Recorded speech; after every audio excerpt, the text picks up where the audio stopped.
የመከላከያ ሰራዊት ልዩ ዘመቻ ማወጁን ተከትሎ በጎጃም ቀጠና ከባድ ውጊያ እየተደረገ ይገኛል።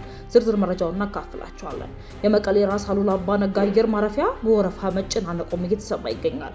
ዝርዝር መረጃውን ይዘናል፣ እናካፍላችኋለን። ታጥሮ የተቀመጡ መሬቶች ላይ በሚቀጥሉት 2 ወራት ውስጥ እርምጃ እንደሚወሰድ ከንቲባ አዳነች አቤቤ ያስጠነቀቁ። የቮይስ ኦፍ ኢትዮጵያ ቤተሰቦች ሰብስክራይብ ማድረጋችሁን እያስታወስናችሁ በዝርዝር ወደምንመለከታቸው ጉዳዮች እናልፋለን።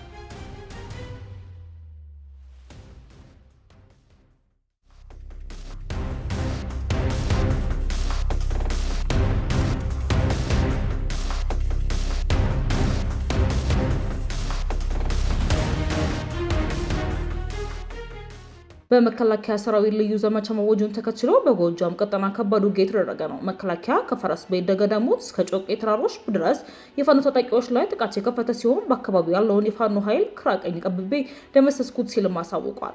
ጀነራል መሐመድ ተሰማ የሚመሩት የምስራቅ እዝ ካለፈው ሐሙስ አንስቶ በጎጃም ቀጠና የፋኖ ኃይሎች ላይ መጠነ ሰፊ ዘመቻ ከፍቷል። የፋኖ ጠንካራ ይዞታዎች ላይ ያነጣጠረው እና ፋኖ ያለበትን ቦታ ድረስ ሄዶ የመምታትን ኦፕሬሽን በከባድ ሰብአዊና ቁሳዊ ኪሳራ ታጅቦ ተቀጣጥሏል። ከሰሞኑ ደግሞ በተለይ በጮቄ ተራሮች እና ደጋዳሞት ቀጠናዎች ለአስጨራሽ ጦርነት ተዳርጓል። መከላከያ ዛሬ ባጋራው ሪፖርት በዘመቻው ድል እንደቀነው ይገልጻል። ዘመቻው የፋኖ ዋና ምሽግ በሆኑ በጮቄና አካባቢ ባሉ የቦቅላ ታዳጊ ከተማዎች ቀኝ አቦ፣ ገደማላ፣ ደብረ ዘይት፣ አመስትያ፣ ካባ፣ ዋሻ ሚካኤል፣ ኮርታ፣ ስናን ማርያም፣ መስታወት፣ ኮረብታ፣ ፍቅጥ፣ አርገነተ ማርያም፣ ቁጭትና አልማ የተባሉትን የጮቄ ሰንሰለታማ ተራሮች ላይ ያነጣጠረ ነው።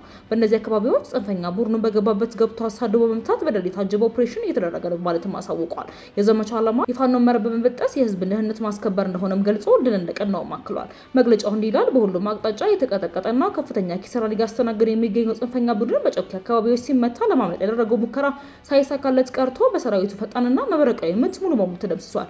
በርካታ መሳሪያና ተኳሾችን ጨምሮ ከህዝብና ከተቋማት የዘረፋቸው ተሽከርካሪዎች በቁጥጥር ስር ውለዋል በማለትም ይገልጻል።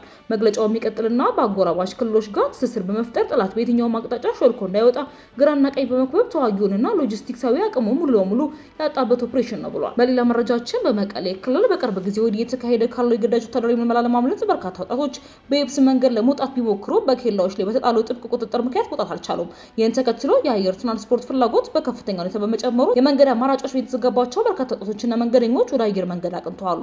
በዚህም ምክንያት ከትግራይ በዋናነት ከመቀሌው ራስ አሉላ አባ ነጋ ዓለም አቀፍ አውሮፕላን ማረፊያ ወደ አዲስ አበባ ቦሌ ዓለም አቀፍ ማረፊያ ለመጓዝ የኢትዮጵያ አየር መንገድ ትኬት የቆረጡ መንገደኞች ከወትሮ በተለየ እስከ 2 እና 3 ሳምንታት ረጅም ድረስ ወረፋ ለመጠበቅ መገደዳቸው ዋዜማ ዘገባለች።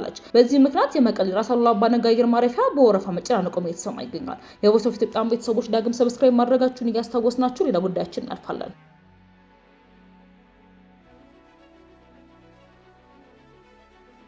ታጥሮ የተቀመጡ መሬቶች ላይ በሚቀጥሉት 2 ወራት ውስጥ እርምጃ እንደሚወሰድ ከንቲባ አዳነች አቤቤ ያስጠነቀቁ። የአዲስ አበባ ከተማ አስተዳደር ታጥሮ ያለምንም አገልግሎት በተቀመጡ መሬቶች ላይ አስፈላጊውን ማጣሪያ በማካሄድ በሚቀጥሉት 2 ወራት ውስጥ ጥብቅ እርምጃ እንደሚወስድ ከንቲባ አዳነች አቤቤ አስታውቀዋል። ከንቲባዋ ይህንን የገለጹት ለተከታታይ 3 ቀናት ሲካሄድ የነበረው የከተማ አስተዳደሩ የ5 ዓመታት ስትራቴጂካዊ እቅድ የ2018 በጀት ዓመት አፈጻጸም ግምገማ ማጠቃለያ መድረክ ላይ ለተነሱ ጥያቄዎች ምላሽ በሰጡበት ወቅት ነው። ከንቲባ አዳነች በገለጻቸው በአዲስ አበባ መሬት ታጥሮ በሚቀመጥባት ከተማ እንዳትሆን ከዚህ ቀደም መግባባት ደርሰናል ካሉ በኋላ ይህንን ስምምነት ጥሰው ድጋሚ አድራጥረው የሚያስቀምጡ አካላት ምንም አይነት ተጨማሪ ድል ሊሰጣቸው እንደማይገባ በአጽንኦት ተናግረዋል። የወጡ ህጎችና ደንቦች መሬት ላይ እንዲተገበሩ በማድረግ የለሙ መሰረተ ልማቶችን በተገቢው ሁኔታ ለተፈለገው ዓላማ እንዲውሉ እየተደረገ መሆኑንም አስረድተዋል። በመድረኩ ላይ በከተማው የሰላምና ደህንነት ሁኔታ ዙሪያ ማብራሪያ የሰጡት ከንቲባዋ በአዲስ አበባ ምንም አይነት የደህንነት ስጋት ሳይፈጠር በርካታ ዓለም አቀፍና ሀገር አቀፍ ኩነቶችን በሰላም መጠናቀቃቸውን ገልጸዋል።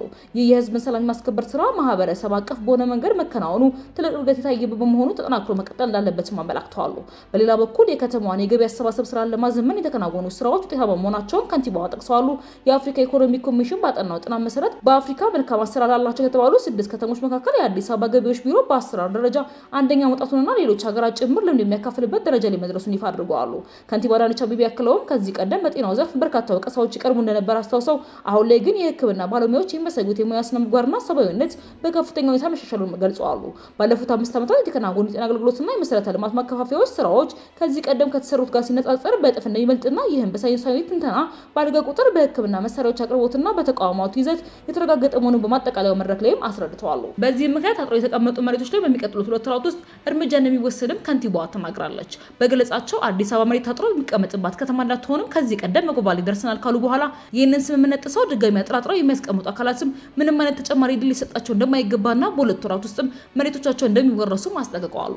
የቮይስ ኦፍ ኢትዮጵያ ቤተሰቦች ዳግም ሰብስክራይብ ሰብስክራይብ ማድረጋችሁን እያስታወስናችሁ በሌላ አዲስ ነው ዳግም እስክንገናኝ ድረስ በእና ቆዩ።